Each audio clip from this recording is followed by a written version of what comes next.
विभीषण का राज्याभिषेक। अपने समक्ष सीता को विनयपूर्वक नतमस्तक खड़ा देख रामचंद्र जी बोले, भद्रे, रावण से तुम्हें मुक्त करके मैंने स्वयं के ऊपर लगे कलंक को धो डाला है। शत्रुजनित अपमान और शत्रु दोनों को ही एक साथ मैंने नष्ट कर डाला है। इस समय अपनी प्रतिज्ञा को पूरी करके मैं उसके भार से मुक्त हो गया हूँ।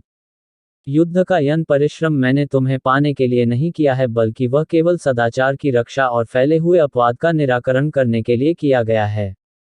तुम्हारे चरित्र में संदेह का अवसर उपस्थित है, इसलिए आज तुम मुझे अत्यंत अप्रिय जान पड़ रही हो।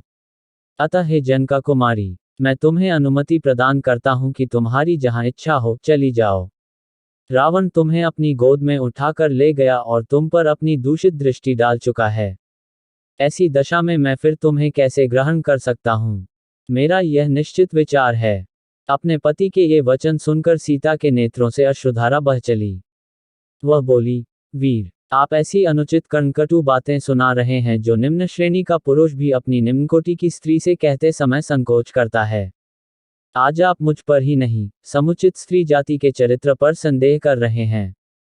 रावण के शरीर से जो मेरे शरीर का स्पर्श हुआ है, उसमें मेरी विवशता ही कारण थी, मेरी इच्छा नहीं। जब आपने मेरी खोज लेने के लिए लंका में हनुमान को भेजा था, उसी समय आपने मुझे क्यों नहीं त्याग दिया? इतना कहते कहते सीता का कंठ अवरुद्ध हो गया। फिर वे लक्ष्मण से बोली, सुमित्रानंदन, मेरे लिए चिता तैयार कर दो। मैं मिथ्या कलंक से कलंकित होकर जीवित नहीं रहना चाहती। मेरे स्वामी ने भरी सभा में मेरा परित्याग किया है, इसलिए अग्नि प्रवेश ही मेरे लिए उचित मार्ग है। लक्ष्मण ने डहकी होकर श्रीराम की ओर देखा और उनका स्पष्ट संकेत पाकर उन्होंने चिता तैयार की। श्रीराम की प्रलयकारी मुख मुद्रा देखकर कोई भी उन्हें समझाने का साहस न कर सका। सीता ने चिता की परिक्रमा करके और राम, देवताओं तथा ब्राह्मणों को प्रणाम करके यह कहते हुए चिता में प्रवेश किया, यदि मेरा हृदय कभी एक क्षण के लिए भी श्री रघुनाथ जी से दूर न हुआ हो तो संपूर्ण संसार के साक्षी अग्निदेव मेरी रक्षा करें। वैदेही को अग्नि में प्रवेश करते देख सभी उपस्थित वानर और राक्षस हाहाकार करने लगे। तभी ब्रह्मा, शिव, इंद्र, वरुण सहित अन्य देवताओं ने श्रीराम के पास आकर कहा, श्रीराम, आप ज्ञानियों में श्रेष्ठ हैं, फिर इस समय आग में गिरी हुई सीता के उपेक्षा कैसे कर रहे हैं? आज आप यह साधारण अज्ञानी मनुष्यों जैसा आचरण क्यों कर रहे हैं? इसी समय मूर्तिमान अग्निदेव वैदेही सीता को चिता में से लेकर उठ खड़े हुए।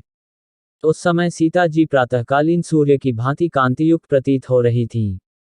अग्नि ने रघुनाथ जी को सीता को सौंपते हुए कहा, श्रीराम, आपकी पत्नी सीता परम पतिव्रता है।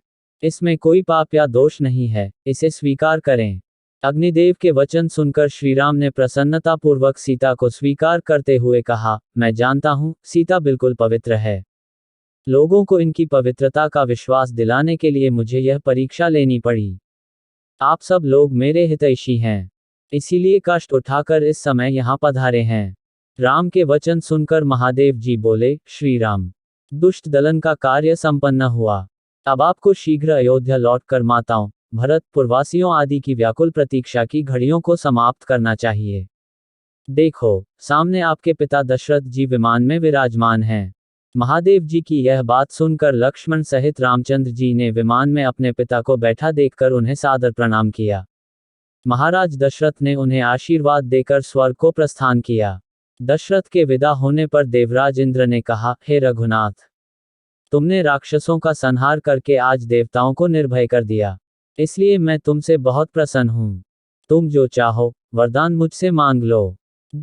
इंद्र को प्रसन्न देख श्रीराम बोले, हे देवराज, यदि आप मुझ पर प्रसन्न हैं तो मेरी प्रार्थना है कि मेरे लिए पराक्रम करते हुए वानरादि जो वीर यमलोक को चले गए हैं, उन्हें नवजीवन प्रदान कर पुनः जीवित कर दें और वे पूर्णतया स्वस्थ होकर मुझसे मिलें।